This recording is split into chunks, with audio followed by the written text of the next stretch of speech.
Баршаларыңызға қайырлы күн достар. Бүгін сіздермен осындай өте жұмсақ, өте дәмді пеште пісетін пирожкидің рецептісімен бөлісетін боламын. Видеоны соңына дейін қарап, жасап көруге кеңес беретін едім. Ал ендеше бастайтын боламыз. Ыдысымызға жылы суымызды және жылы сүтімізді қосып, үстіне дрожжымызды салып, шекерімізді салып, жақсылап араластыратын боламыз.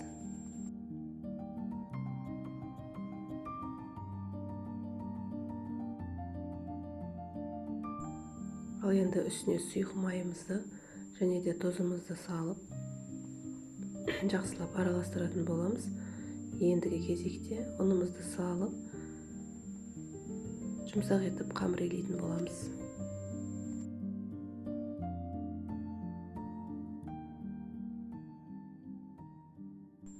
Ал енді қамырымыз дайын.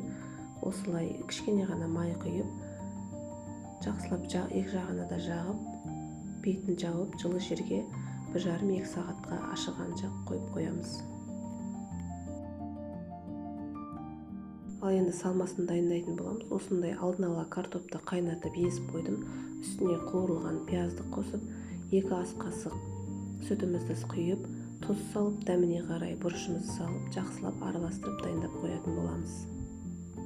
Міне қамырымыз ашып дайын болды. Осылай екіге бөліп, осылай сопақ жағып, аунатып, бөліп аламыз дағыны.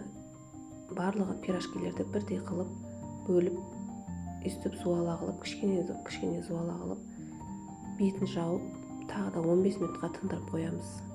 Ал енді 15 минут өткеннен кейін осылай қамырымызды жайып, салмасын салып, жақсылап түйетін боламыз. Қатты жұқа қылып жайып жүрмеңіздер, орташа көлемде қылып жайып, осылай ішіне салмасын салып, жақсылап түйетін боламыз. Жақсылап қысыңыздар, сонда пирожкиіміз піскен кезде ашылып кетпейтін болады.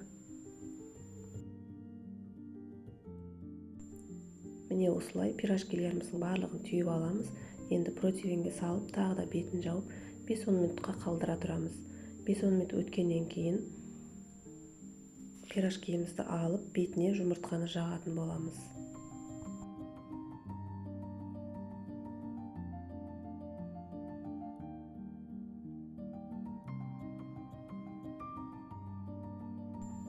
Ал енді осы пирожкилерімізді алдын ала қыздырылған 200 градус пешке 20-25 минуттай пісіріп алатын боламыз.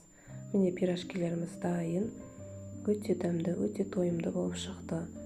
Видеоны соңына дейін қараған болсаңыз, каналға тіркеліп, лайк басып, комментарий жазуды сұраймын.